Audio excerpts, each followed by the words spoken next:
Good morning, fellow ruminators. Welcome back to another session, Rumination with Andrew. It is indeed a distinct pleasure to be with you one more time.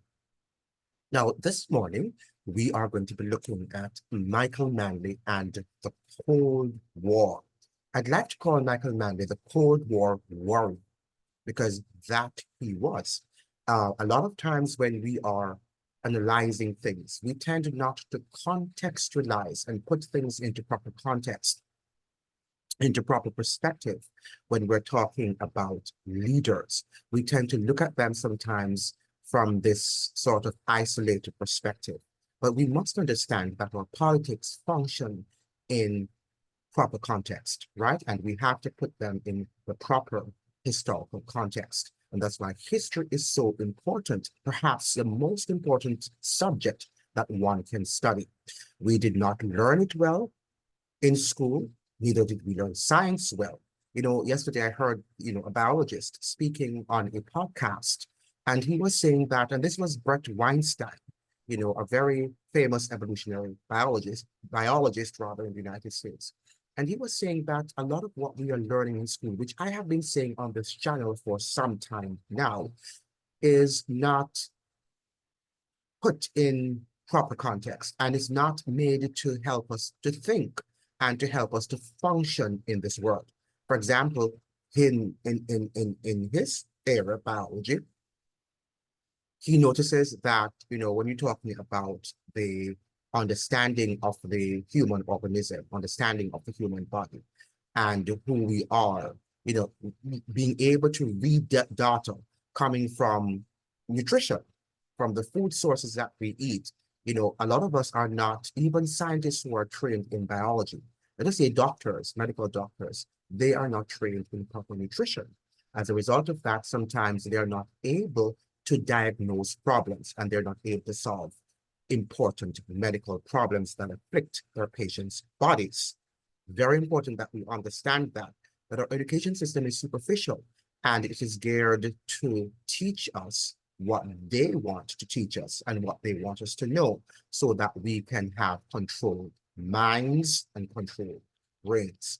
Now, in the context of Michael Manley was a very, very important person in the lives of many Jamaicans and also in the lives of people all over the Caribbean and the world at large, right? He was the quintessential, I would say, warrior for or advocate for third world injustices, for the injustices that afflicted the third world, right? What we call the global south. Now, Michael Manley assumed leadership of the PNP in 1969 in Jamaica, right? So remember now that Michael Manley was a former prime minister of Jamaica. He was prime minister between the years 1972 to 1980, and then he went back to power in 1989, and he had to leave office due to illness, physical illness in 1992. So just laying the context there. He was a charismatic leader who, according to the U.S. diplomat to Jamaica, Vincente Roulet, he was the U.S. ambassador to Jamaica, that is, Vincente Roulet. In 1971, Michael Manley did not align himself or the party to any political philosophy. He was this guy who was, I deem him as the political pragmatist, right? Someone who worked with any philosophy, be it that that philosophy can resolve the problems that he is confronted with, right? So Michael Manley is a realist, a political realist, I should say, if you will. Michael Manley came to power with an avowed determination to transform Jamaica's neocolonial, neoliberal form or method of development into a more nationalistic, patriotic form of development. His major thrust or goal was to acquire economic independence, extricating the country from the economic dependence syndrome that evinced or that formed the core of Jamaica's post-independence development or lack thereof. So he wasn't about continuing the status quo that was left after Jamaica's political independence in 1962. Remember now that there is an oft-repeated statement that came from Norman Manley and perhaps Bustamante, that they were the ones who secured our, well, it is said, and I'm paraphrasing that Norman Manley said, that Norman Manley is Michael Manley, or was Michael Manley's father. And he was also a prominent lawyer and politician and a former president, prime minister rather, of Jamaica. He also is known as perhaps one of our founding fathers, Norman Washington Manley. Now, it is noted, or it is alleged, perhaps I have not yet read it, but in which Norman Manley made a statement that they had secured, that's the founding fathers, had secured our political independence. It was the generation which followed him, which would have been his son's generation, to secure economic independence, all right, for the populace. Now, that has not yet happened. And I think that Michael Manley had that inner desire to fulfill that vision that was outlined by his father. Now, Manley's concept of and passion for politics came from the influence of his father's active role in politics and his military experience in the Royal Canadian Air Force during World War II, right? So his father had an overwhelming impact on his son because he too was a politician. And I think also that Norman Manley, that's Norman Washington Manley, Michael Manley's father, was also a World War I veteran, right? I think he was. And these are some of the things that influence their political thought, because many of them, before they migrated to these large metropolitan countries, these large metropolitan areas, they deemed themselves a part of the elites because they were part of the Jamaican elites. But when they went abroad, they realized that they were treated as ordinary people and they were not treated as elites. So I'm sure when they went back to Jamaica, they wanted to improve the conditions on the island because they realized that the people living in these Western societies, right, the empires like the British Empire, the American Empire, and also the Western Canadian society, did not receive them as being a part of the elites. Perhaps they were deemed to be Black, particularly if they were to go to North America. Now, Michael Manley's elite educational background and experience at the London School of Economics, and this is a prestigious school, right, under the tutelage of Harold Lasky, rooted and grounded him in the socialist ideology, right? So Michael Manley was let's call it a Fabian socialist. He learned that, but he did not put the Fabian socialism into practice. I think he wanted to merge this the Fabian socialism with democratic socialism. And that's why he's deemed as a democratic socialist. Harold Lasky, for those of you who do not know, was an active agent in the British Labour Party who had taught at prestigious universities such as Princeton, Yale, and Harvard, and also at McGill in Canada. So he was an extraordinary academic, right, scholar. And he was a Fabian socialist himself, right? Now, Harold Lasky was British, as you might infer. Now, given Jamaica's harsh and inequitable socioeconomic realities of the 1960s and early 1970s, Michael Manley passionately advocated for democratic socialism. So he was one who was willing to merge the two ideologies. Now, you must understand in the context of the Cold War that these empires, the Soviet Union and the United States, wanted you to take sides. So you either sided that you were with socialism or communism, or you were with capitalism, right? You could not merge both. But what if the two ideologies or some aspects of one of the ideology worked with your economy and some other aspects of the other ideology worked with your socioeconomic realities? Then shouldn't you be free as a democratic nation to merge any such theories or aspects of these theoretical frameworks to your own understanding of what development is all about? I think you should. But when you are in a Cold War, which Michael Manley was in, he didn't have that freedom of doing so.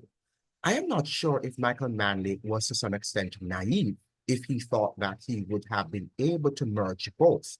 I have often asked myself the question, having studied Dominican history and the history of Latin America in general, and you see all of what took place in Latin America, in the Dominican Republic during the 1960s, when Juan Bosch came to power, right? And the fact that he was opposed by the United States and was put into power, and the US put into power Joaquin Balaguer, right? Because he was so-called pro-capitalism and Juan Bosch was pro-socialism, right? And if we were to look at Juan Bosch, he was so similar to what Michael Manley's vision was for Jamaica. Juan Bosch, which was a Dominican president, had a similar vision for the development of his country, the Dominican Republic, but the United States would not stand for that. And I think he was not in office for more than 7 months.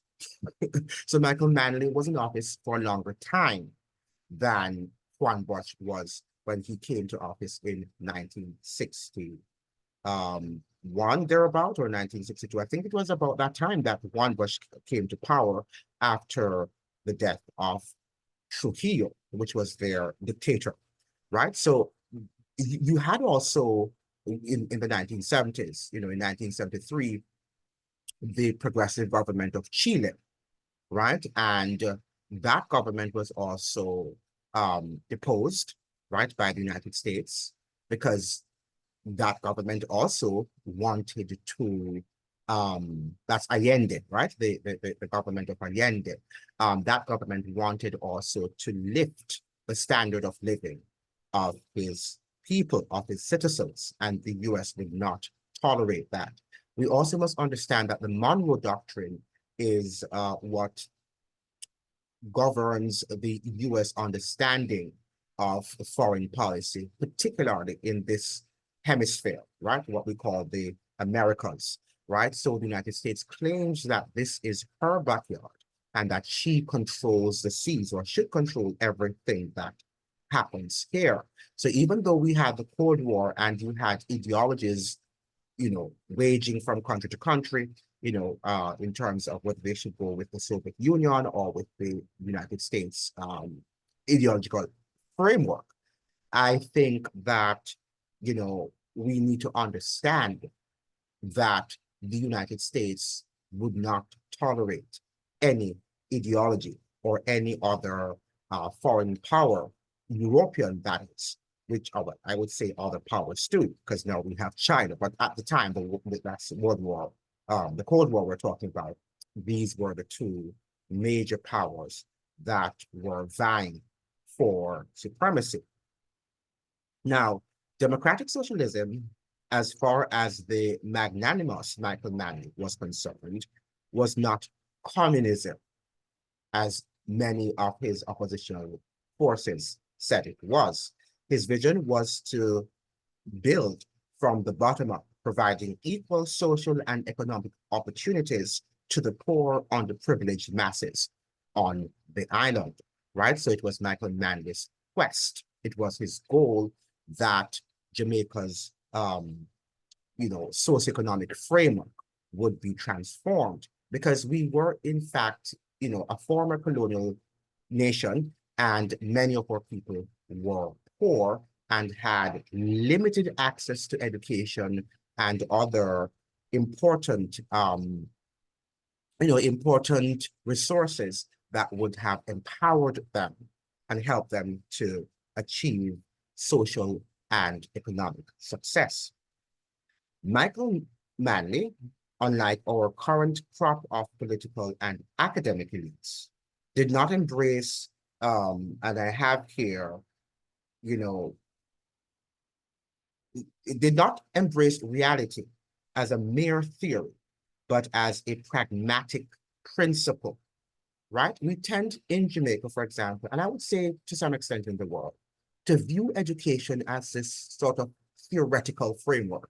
So people go to universities and they pride themselves, the professors, particularly in the social sciences, pride themselves in understanding and being able to recount theories and to, critique them.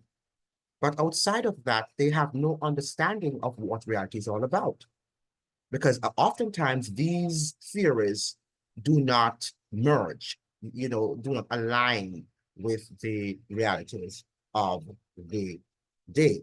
And I'm not suggesting that we might not, just like Michael Manley did, use aspects, use the conditions that might be applicable to your understanding to the realities that govern the day, right? But you cannot just sit in a political office and think that everything you studied from Marx or everything that you studied from another theorist, right, is going to solve the problems that you are faced with, right? Because oftentimes they don't. And it's time for our academics to understand that. And it's not the same thing happens in economics or in political science and other aspects of our social sciences. We see that also in the natural sciences, the same thing happens. It's not geared towards healing, right? So the same thing in the social sciences, these academic courses are not geared towards solving the intractable problems that bedevil our societies. So Michael Manley was able to merge theory with praxis, right? And that's why I called him the pragmatic political man, right? And he was, because that is the hallmark of a smart and clever person, not just to tell you what they learned in school and to have their heads firmly planted into some academic book, right? That is not what education is all about. But I think that we have trained, and I'm a part of that system. I'm an educator, so I can say that I think we have trained, I bear responsibility, or some of the responsibility for that, that we have trained academic fools. Most of what we're seeing now are not people who are trained to use their brains, to use their minds, but they are just there to, to flaunt their titles and their degrees and what schools they might have gone to, which, is vain as far as I'm concerned. Now, Michael Manley, in the same year he became prime minister, ended the diplomatic, rather, I should say, isolation of Cuba with the four largest Anglo-Caribbean nations following him, right? So they also fought. So Michael Manley, along with Eric Williams, along with Guyana and Barbados, right? They decided that they would form diplomatic relations with Cuba. Now, remember that this is in light of the Cold War, and because of what was happening and the United States, quest to invade Cuba because it had gone communist, it had aligned itself with the Soviet Union. They also did not like the fact that the neighboring Caribbean islands would be trying to form diplomatic ties with Cuba. We must understand that this is in light of the Cold War. So that was a brave and courageous move, I should say, on the part of these four Anglo-speaking Caribbean, that is Jamaica, Trinidad, Guyana, and Barbados. Now, I just want to say, for those of you who may say, oh, Guyana is not in the Caribbean, it is not. Yeah, geographically, it's not in the Caribbean, it's in South America, but it's a part of CARICOM, right? So we regard it as a bona fide Caribbean nation, right? Even though we know that it's geographically, it is located in South America. I remember that I was corrected when I was when I was at Howard University by a Guyanese. And she was the girlfriend of my cousin, that's Gannett, and Pat is my cousin, and she was, of course, his girlfriend, and she came over to have dinner with us one day, and we're discussing Guyana. And, she said, Pat asked me, if I knew where Guyana was on the map, and I told him it's in the Caribbean. I was so, I was so proud of um, my knowledge of geography, right? Or my lack thereof. And I was corrected by his girlfriend, Zakinet. She said, no, that's not located, our country is not located in the Caribbean, it is in South America, right? And I was properly corrected. Now, and that is could be also another flaw of the educational system that, you know, growing up in Jamaica and attending elementary school, I think that should be one of the primary goals to educate all children about where these countries are located and what important role in history they play. We should know that. But if you grow up in any of these islands, we tend to be sometimes insular, particularly in Jamaica, because Jamaica thinks that it is the Caribbean, even though we're not. But that is the concept. We think that we are the quintessential Caribbean nation. And we need to get rid of that ideology and begin to learn more about other nations in the Caribbean region. Now, Godfrey Smith is a Belizean politician, and he wrote a book on Michael Manley. I think it's Michael Manley, the biography. You can check that book. It seems to be a very, very good read. Now, Godfrey, in his biography of Michael Manley, posits that Michael admired Castro's ability to mobilize a country, his ability to give country pride, and his ability to give young people a sense of place, right? And this is what Michael Mann was doing also in Jamaica. And for that reason, many people, including grown adults in Jamaica and also in the diaspora, love him, right? And not only Jamaicans who love him, they love him from South Africa, right? From Angola, right? And in the United States itself, right? Anybody living in the global South, and including African Americans who knew him, right? Respected what he stood for. Now, Michael Manley's influence and ideological sentiments were impactful domestically as well as globally, as I've just said.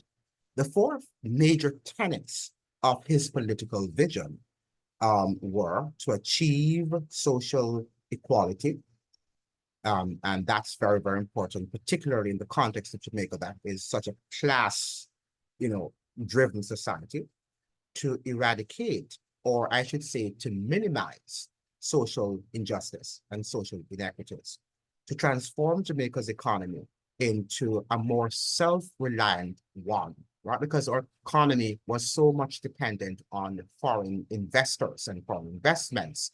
And as I said to you in the previous video, that these foreign investors and foreign investments were there to make huge profits at the expense of the Jamaican populace, paying very, very, very modest to measly salaries and wages, right? And they would often expatriate their profits to their nations or to tax havens, right? Whatever country that might have been practicing that at the time. So they were not there about to invest in the development, in the social and economic development of the nation. Whatever benefits we obtained from these foreign investors, would just be mere crumbs and could not, develop the island on a permanent basis and to inculcate discipline in the population. So these are the four major tenets of his political philosophy, right? He wanted to achieve social equality. He wanted to eradicate social justice, to form Jamaica's economy into a more self-reliant one, and to inculcate discipline in the population. Now, it is very, very, I shouldn't say ironic. Well, maybe it is that ironically, Michael Manley was described by the oppositional leader at the time, Edward Seager, as an undisciplined man. Mr. Seager said many years after, let me read it because it's important that I have jotted down. Ironically, let me read it as I've stated it here. Mr. Seager's JLP opposition government at the time, for reason of propaganda and to derail the progressive political policies of the Manleys, what should I say, government, deemed the PNP as a communist regime. So Mr. Seaga at the time, that's what he was, telling the people, right? It was mere propaganda. He was saying that democratic socialism was in fact communism. Mr. Seaga, years after Manley's death, described Manley as an unlikely communist. So even though at the time he was saying that he was communist, right? That's during the 1970s, because he wanted, he was pro-US capitalism. Seaga now admitted years before his death, right? Because Mr. Seaga is also a former Prime Minister of Jamaica, and he died in 2019. But he's saying after Michael Manley's death, years after Michael Manley's death, that Michael Manley could not have been a communist, right? He would not have been an effective communist leader because, according to Mr. Seaga, right, Michael Manley was not a disciplined person. He didn't have the discipline, right, necessary for being a communist leader, right? So that was interesting. And, if you read a review that I had on, let me see if I can pull it up. I had a review that was done on the book, Michael Manley, um, the biography. Now, the writer of this piece, it came from this blog, Michael Manley, the biography by Godfrey Smith, right? And this was a beautiful review of the book, right? And she says here, we human beings are complex creatures. We have our peculiar ways. We like to think we are logical, but we often behave irrationally. We often vacillate just when we should be decisive. We make and do not always acknowledge mistakes, and we have unexpected success. Now, the reviewer goes on to say, reading what might be considered the definitive biography of a former Prime Minister of Jamaica, Michael Manley, confirmed what I had always suspected, that he was just such a human being. Manley has been often portrayed either as a noble but misunderstood leader of messianic proportions or as a misguided, slightly sinister politician who brought Jamaica to its knees during the 1970s. This book clearly demonstrates, through intriguing, often intimate revelations, that Manley was neither of these one-dimensional extremes. And we need to understand that. We tend to just look at documentaries and read one book and think that we're going to understand the mettle of the man. But we have to delve deeper into who this person really was. Yet he was presented to Jamaica and to the world as one or the other during his political career, and even to this day, right? People tell me that I've just watched a documentary and I think that Michael Manley is the best I've ever seen. But, there is much more that there's much more that lie beneath the surface. This is how we, the public, treat with our leaders, all right? I should say treat our leaders, of course, either on a pedestal or with feet of clay. Now, and that is not what we need to do. We can't just see them as mere messiahs or that they are some god or they were the devil, as we sometimes portray Mr. Seaga as being the devil and Mr. Manley as being the savior. This is why such a biography is invaluable. It explores the man behind the superficial good guy, bad guy facade.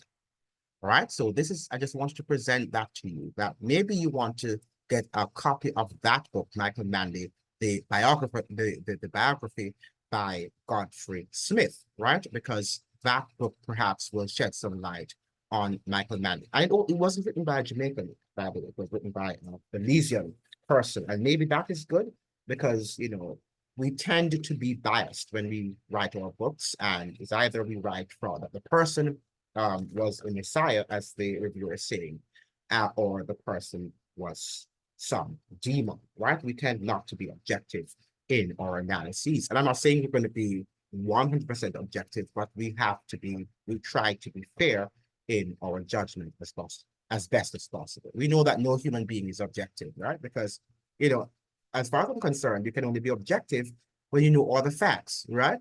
And no human being is privy to all the facts about any topic, right? So even when scientists begins to flaunt their understanding of what science is all about, and that many of them who are atheists and say that they don't believe in God, how can you talk about God when God is all knowing and you don't know even maybe, 1/8, if that much, of what you should know about the universe, about the world in which we live, not to mention the universe, right? But you can tell me how old this universe is when you have not been to the entire universe. You haven't even begun to understand the hundreds of thousands of galaxies that are in the universe, right? I don't know. I think that sometimes we tend to get ahead of ourselves. Now, Michael Manley was not a communist, as his oppositional forces described him. I believe he was more of a center of left progressive, if you will. He believed that the wealth in Jamaica was disproportionately concentrated in the hands of a few people, the local and global elites, right? So the wealth was shared, right, disproportionately by the local and global elites. We must understand that the local elites play a part in the sufferings of the people. Sometimes we tend to just look at the US and other nations and Britain who might have exploited us, but we must understand that the local elites preserve the wealth for these people. And that's why we had, in the days of slavery, when we had the governors down there, right, the British governors, what did they do there? They secured the wealth for this absentee plantation system, right? So they were there to secure and to ensure that the populace did not get the wealth, or it was not equally distributed, and that the majority of the proceeds of profits would go back to the metropolis. And we need to understand that, right? We need to understand that. And perhaps if we should look behind the scenes and check the bank accounts of our local elites, many of them would not have their wealth invested in Jamaica. Many of them perhaps have their wealth in different tax havens. And we are hearing about that. For example, given the SSL, corruption allegations, right? We are hearing much of who had their wealth in St. Lucia or Cayman Islands or wherever that tax haven might be. So this is what they do.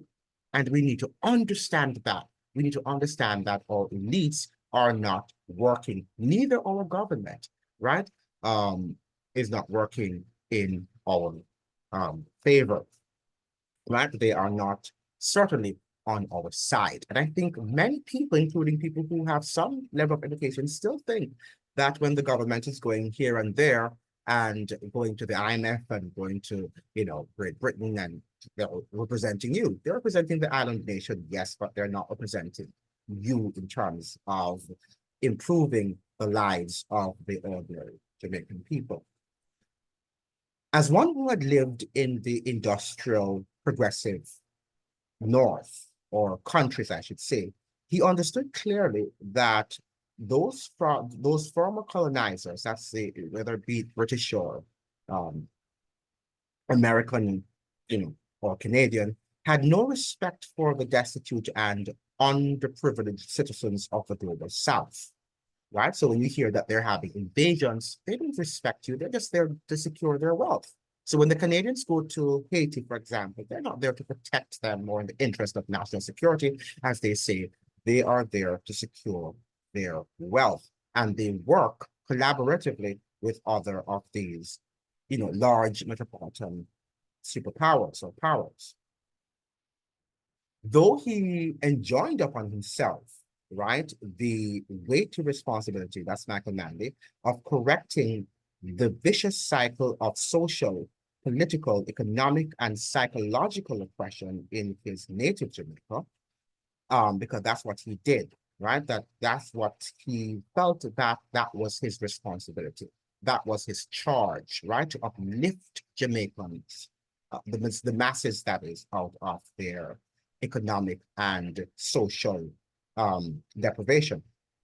However, what morphed Michael Manley into a major threat for powerful countries in the global North was his advocacy for social and economic um, justice, right, of the global South, right, of citizens living in the global South, that is, right? So that was his charge.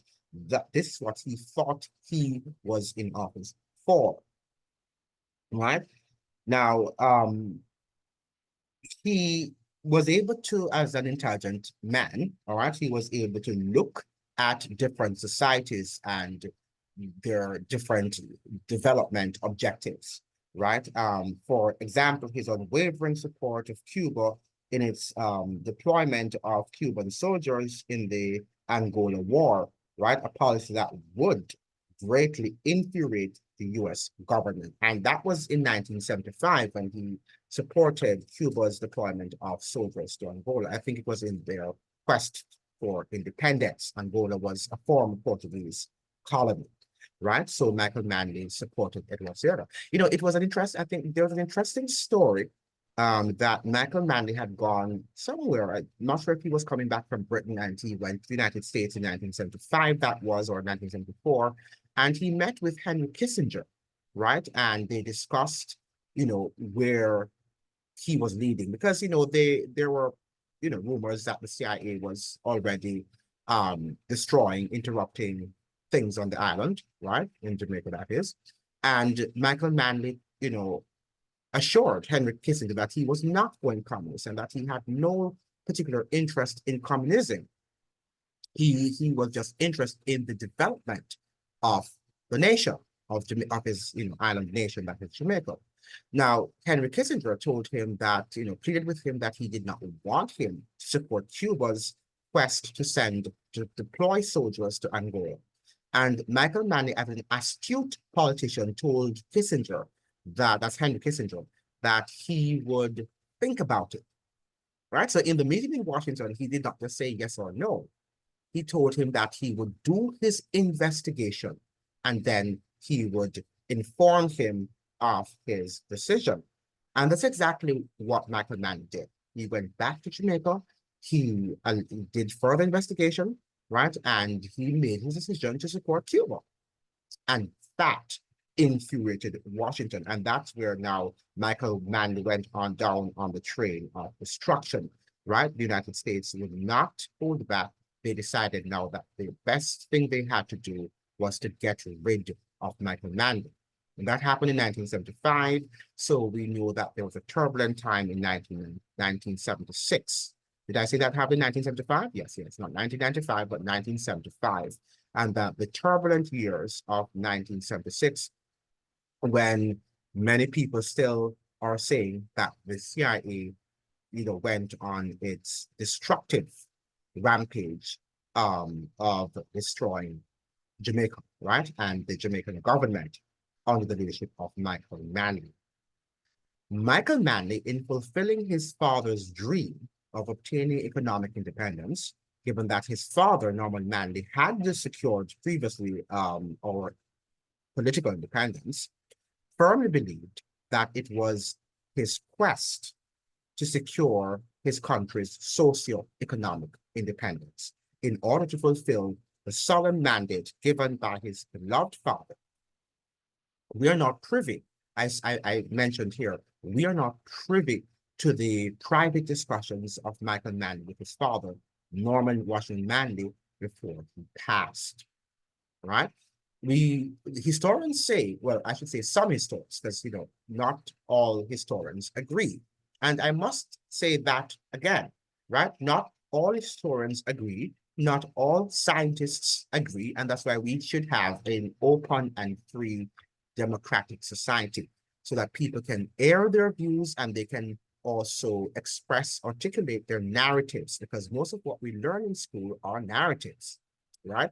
And we need to understand if those narratives are rooted and grounded in truth, right? That is our purpose. That's why we're charged to be critical thinkers, because a lot of what we hear, a lot of what we read, right, sometimes are not true. A lot of what we see are not true, because there are things happening behind the scenes to a lot of which we are not privy to, right? Okay, good.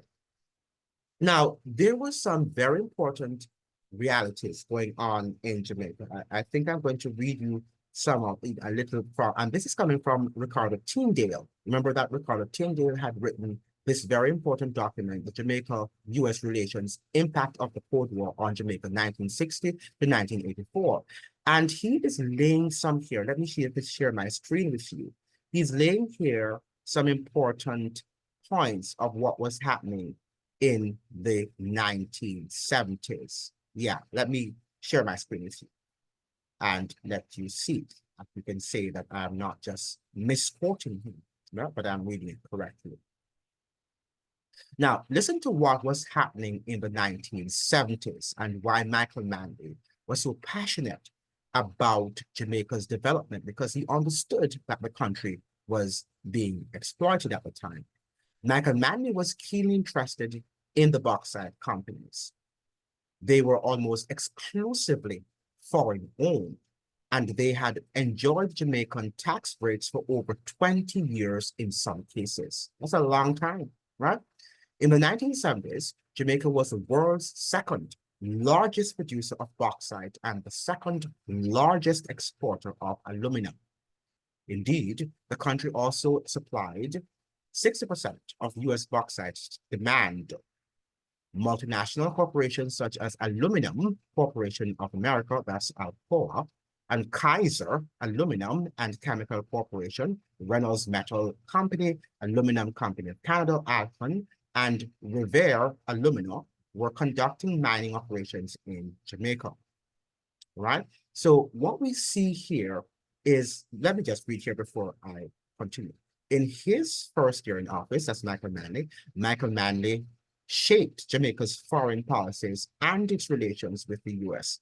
As early as October 1972, because he came to office in 1972, Manley addressed the UN General Assembly in New York and articulated his vision for a new international economic order, right? So Michael Manley understood that the economic order of the time during the Cold War was one in which the status quo was maintained, where even though we were considered an independent nation, but we were highly dependent on foreign investments. And nothing is wrong with foreign investments if they are willing to pay their taxes and to help in the development of your country, and they do not capture the resources of your country and alienate your people. Right now in Jamaica, we have a situation perhaps that is worse than that of the 1960s, right? Because right now we can't even access. We don't have free access to our beaches.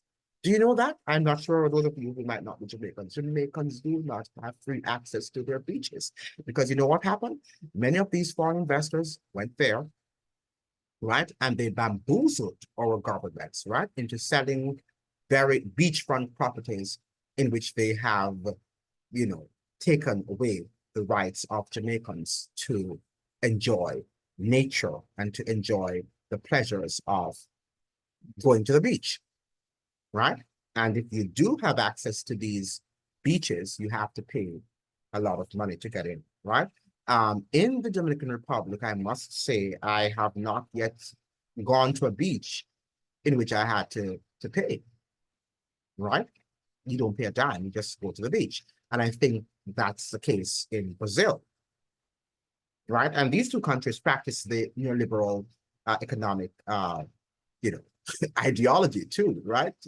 They're under the same sort of setup, socioeconomic setup, right? But I don't know what they have done that our politicians in Jamaica have not done to be able to secure the beaches. But maybe some of them are also cordoned off. I'm not sure, but most of the beaches here, and there's some lovely beaches here in the DR, right? And the people have access to them, right? Why don't we have access and free access to our beaches and rivers? Michael Manley's political vision for a new international economic order was predicated on the deep economic divide between the global north and the global south. He believed the wealthy countries could share some of the ill-gotten opulence with the global South, whose citizens they had often exploited, then it would be a win-win situation for the world. Do you know that much of the wars that we are waging, or that the Western nations are waging is because of that? Because you have deprived a people of their resources, and people don't like that. People don't like when you come to their homes and you take away their things, right? They will fight back. They might not win because you might have some, heavy weapons, right? That they cannot handle. But the fact of the matter is that they will wage a war on you. And sometimes it will result in some serious damage on both sides, right? And we must understand that. But the global elites do not understand that. And one of the best countries that we can use to look at what the ill-gotten gains of the wealthy and the effect that it has had on the populace is Haiti. And we see these local, Haitian elites and how much wealth, the gigantic wealth that they have accumulated at the expense of the masses of the people, right? And I do not think Jamaica is far from the Haitian situation. I do not think so. I think that we are heading faster than we think to that situation. And academic, our academics down there are there, you know, you know, I don't know what they think. I don't know what is coming from their mouths. Certainly, it's just about, maintaining the status quo, teaching your students, going to conferences, and dining well, having fine dining. One of my one of my friends there at the University of the West Indies, she was talking to me and another colleague one day about being able to dine, to have fine dining, right, as the British people do, right? Not caring about what's going on the island, right? Not engaging in critical conversations. But what is more important is that she's able to dine, to have fine dining. Wow, interesting. Now, Michael Manley was what I call a political pragmatist, and I think I've mentioned that before. I hope I'm not stealing that from anyone. That's how I see him. He earnestly sought for viable political and economic solutions that worked, right? That worked, right? Not just stare in books and say, oh, Marx said that, or Freud, Sigmund said that. But he was looking for ideas, viable options that worked. A lot of our politicians are not at his level, and that is why we can call him a political visionary, right? As what's his name? Marcus Mozart probably was. However, Henry Kissinger and his Washington colleagues disagreed vehemently with Michael Manley's policies, his progressive policies. They wouldn't have it. They didn't like it. Jamaica should not be that progressive. There were suspicions in Washington that the Manley government was more aligned with Soviet communist ideology, and that Manley was too close to his political rivals, such as Fidel Castro. Now, one of the things Washington tends to use is, it always has an enemy. And if Washington doesn't have an enemy at the given moment, it has to have a contrived or perceived one, right? It has to invent an enemy, right? And at the time, communism was. Now, what is the enemy? The enemy could be now China or global terrorism, right? So don't say now, the United States did that because, they wanted to protect their interest of communism. It's just that they just don't want you to be a progressive nation, right? Because if you are a progressive nation, then you don't have to listen to the empire, right? You would be too independent of the empire. And empires want you to depend on them because that is how they maintain their power in the world. And this is what we have to understand. And Jamaica is too close to the United States to be independent in all facets, in all spheres of its life. And you've got to understand that. And many of you don't understand that, right? You still have this notion, oh, the United States was just trying to protect its interest against global communism. That's what they say. And that is the superficial understanding. But when you delve into history and you look at the history of that country, and especially as it started its imperial quest of full spectrum dominance, you understand that it's deeper and much more textured and nuanced than you are thinking. Hence, given Washington's rather anti-communist strategies, many destabilization plots, I beg your pardon, were launched on the island to oust the socially progressive government of Michael Manley. It is said that Michael Manley became scared for his life. He thought that he might have been assassinated, right, by the external forces. Let us use that by external forces, right, by his political enemies. Thus, while deeply or tenaciously embracing his ideological philosophies of development, he sought Washington's alliance, but to no avail.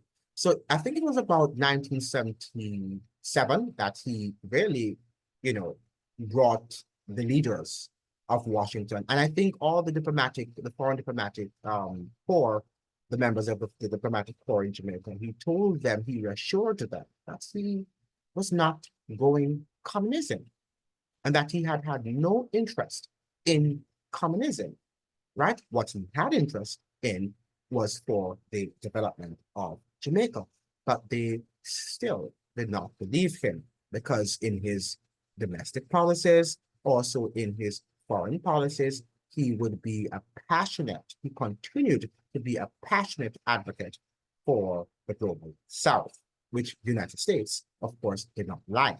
Now, you have to also remember that it was a competitive situation in which the global South had an option. They could either align themselves with the Soviet Union or they could align themselves with the United States. So it was a very dramatic and turbulent era at the time during the Cold War because of these two great competitors vying for preeminence in the world. Now, in 1976, political violence erupted in Jamaica, an era that has normalized gang-related political violence on the island. So since that decade, well, not decade, but year, well, we could say decade too, because 1970s, that's when the political gang violence started. But 1976 was when it was now at its zenith, at its peak.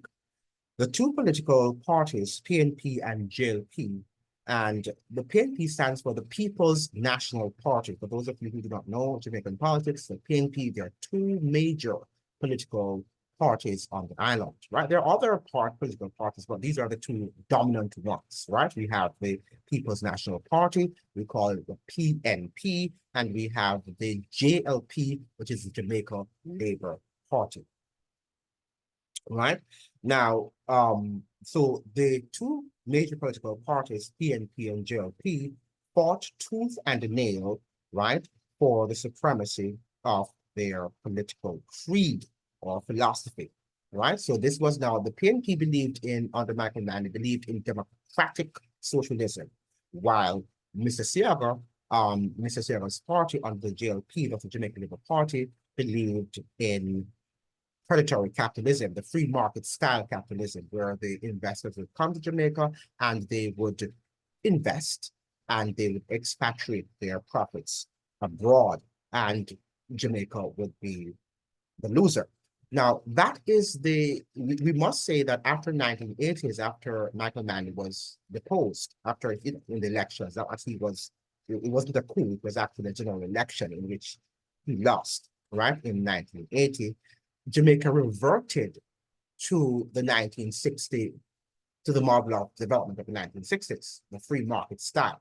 And one of these days, we must do a video on the free market ideology, because that is a religion, right? It's a cult, right? And it's almost like you leave the market to do its thing, and there is no form of regulatory agency, right? You just allow the market to do its thing, and then use political, models, right, to say that this is what is happening when it is all mumbo jumbo or mumbo jumbo, whatever you want to call it, right? And lots of what you hear these economic or economists saying is not true, right? And we need to understand that.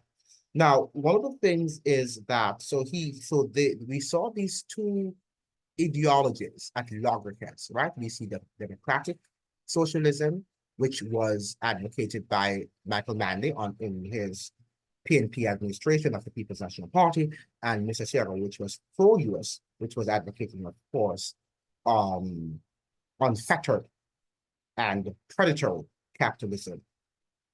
1976 also represented a year of massive emigration of Jamaica's and upper middle echelons of society. Many with their resources, right, education and skills to North America. Jamaica to this day has not recovered from this brain drain, right? So in the 1970s, we see where we were now developing a culture of political violence, where political violence forms the core of the nation. For many people outside of Usain Bolt or Bob Marley, if you should ask them, what do you think about Jamaica or Jamaicans? And they would think the next thing that would come to their mouth is that's a violent country. I was watching a TikTok, sort of short video the other day, and there were two African Americans, dialoguing, having a conversation. And the gentleman asked the lady, would you live in Jamaica? That was the question. And she said, what are you asking? She said to him, what question in the words, how dare you ask me that question? And to which he replied, why? Right? And she said, do you not want me to live? And then she said, I'd rather go to Sweden to live than to live in Jamaica. Right?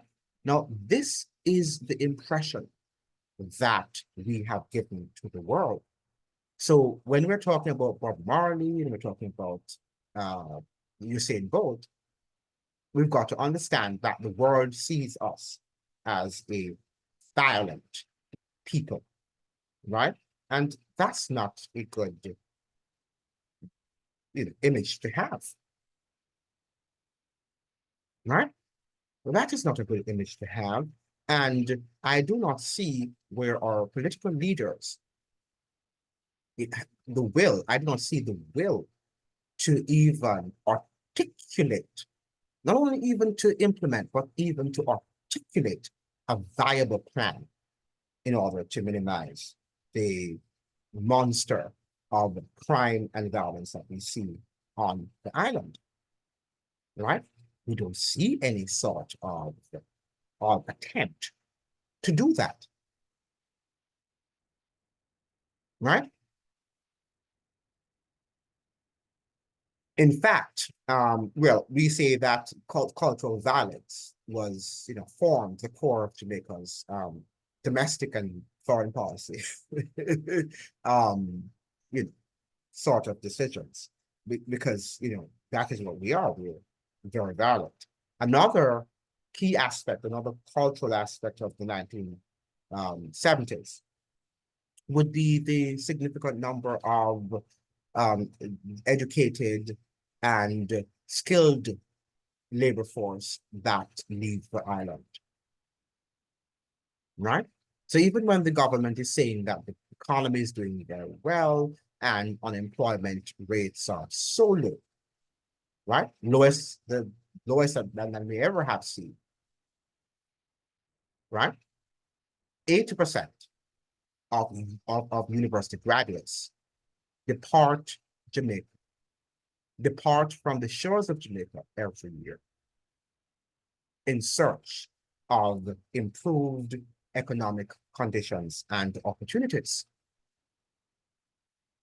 So I would like to understand if those are good policies. It seems to me that the government is happy because if they can have these people leave, then they will not have the realities of having these people all constantly badgering them and probably protesting, having riots and on the island and so on. And the elite, the educated people would also critically assess what is happening and critique the government in a way the government doesn't want to do. Right? So it prefers to have an ignorant populace who will just go along with the status quo. And the few who down there who are, who have some education to some extent, they will just, they have a job, so they just do their jobs and get paid and be married. Right? That is the reality in that country called Jamaica. Right? There is no Michael Manley anymore. So, and we know what happened to Michael Manley, that he was derailed, that his entire government and the policies that he was seeking to secure was derailed. So the fact of the matter is that I don't think any other leader has that tenacity, the temerity to challenge Washington. And we saw what happened also in 2008, 2010 rather, with Bruce Golding.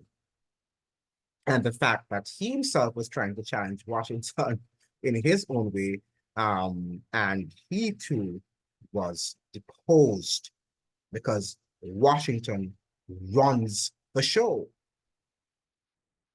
right? And you need to understand that. And I see sometimes people on, YouTube podcasts who behave as if the United States is going to go to Jamaica and take care of things, or corrupt politicians, because the United States is not a corrupt country. The FBI and the CIA are so clean entities that they would want to come to Jamaica to solve the corruption problems in Jamaica, because they are our saviors. And this is what, the person who wrote the review on the book that was written on Michael Manley, the biography of Michael Manley, says that we tend to see history and people in that light. Either they are noble people or they are demons. So in the context of Jamaica, Jamaica is the demon and the United States is the Messiah. And you have people who have some degree of education believing that. So in light of what happened in the SSL, right, saga, it means therefore that the FBI would have come and would have cleaned up things and would have cleaned up Jamaica, right?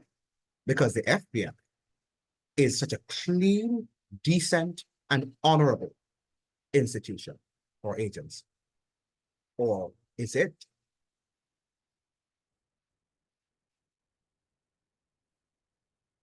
Now, in fact, and I mentioned here, drain, right, is the quintessential domestic policy of our political elites. Yeah, leave. If you don't like it, leave, right?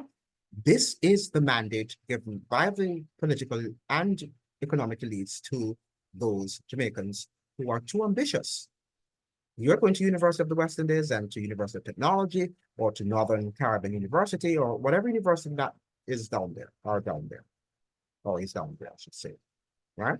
Whatever university you decide to attend, if upon graduation, you don't like the socioeconomic realities down on the island, then pack up and go, right? Which has resulted in a palpable lack of development on the island. right?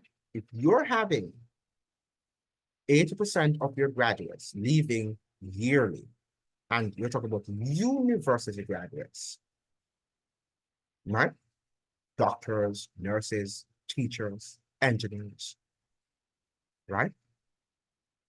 Business professionals, the best of the best minds leaving every year, then how are you going to develop? Hmm? It's impossible. And when people tell me that, the country is improving or has improved over the years, how can it? If we went back to the 1960s, right? After the 1970s, we literally, in terms of our economic development, went back to the 1960s. And the 60s were not as good as we think they were, right? We were brainwashed into believing that the economy was growing, yeah, at a rapid pace, but not in the interest or for the interest of the ordinary man. It was for the local and the global elites, with a few Jamaicans, of course, benefiting. But the large masses were excluded, were isolated from that development, right? And it is very difficult for many of us to understand that, right? And, I have this image in my mind of the 1970s. And I think I call it, I use a metaphor, the train of development that was built by Michael Manley, right? That train of development has been parked since 1980 and seems not to be able to be fixed. So Jamaica essentially is still living in the 79. We're still living in 1979, 1980. It hasn't moved on since then, right? We haven't moved on since then. So for those of you who think that things are improving, because you see some superficial homes being built and people are not using, more people are using inside bathrooms. That's a significant number still are not using inside bathrooms, but you think that that is development, right? Development means more. And I think we should have a video on what development means, because many of us do not understand. Even people with PhD in economics, because they're so brainwashed by what they read in the books that they cannot understand that oftentimes these are not the realities that afflict the society in which they live. Now, the levels of destabilization efforts by the United States, that is, would continue until Michael Manley was overwhelmingly defeated in the elections of 1980 by his greatest political rival and the pro-US and CIA candidate, Mr. Eddie Seattle. Right? So this is just a brief, understanding of who this man was. There was something here that was written by the review on the Michael Manley. If I could see it here, I would read it for you. Yeah, let me read this. God is good, because I thought I would not find it, but I found it. This is a reflection also, and this was mentioned in the biography of Michael Mann, but this is a review. This is being reviewed now. So this is not the book itself, but this is a reviewer of the book. Let me see if I can make my font a bit, wow. Did I miss my article? Wow. Well, let me see if I can go back here. Yeah, okay, good. I'm not going to do anything right now because I don't want to lose the page. Now, listen to what this reviewer of the book, Michael Manley, the biography, is saying. And that book was written again by Godfrey Smith, right? That's what his name is, Godfrey Smith. Here's what the reviewer is saying. Apart from the intricacies of his political world, the book offers many glimpses into Michael Manley's private life, updating the reader at regular intervals. He was married, that was Michael Manley now. He was married 5 times, and throughout 4 of these marriages conducted affairs with other women, including sometimes the wives of close friends. This is Michael Manley. His relations with his children were at times strained by his absences and affected by his work. His colleagues and family suffered not only from his womanizing, but also from a ruthless streak. One example was his treatment of former Finance Minister David Corr, an old friend from childhood days. Michael Manley was a man used to getting his own way. He was a charming, physically attractive, and charismatic man, indeed.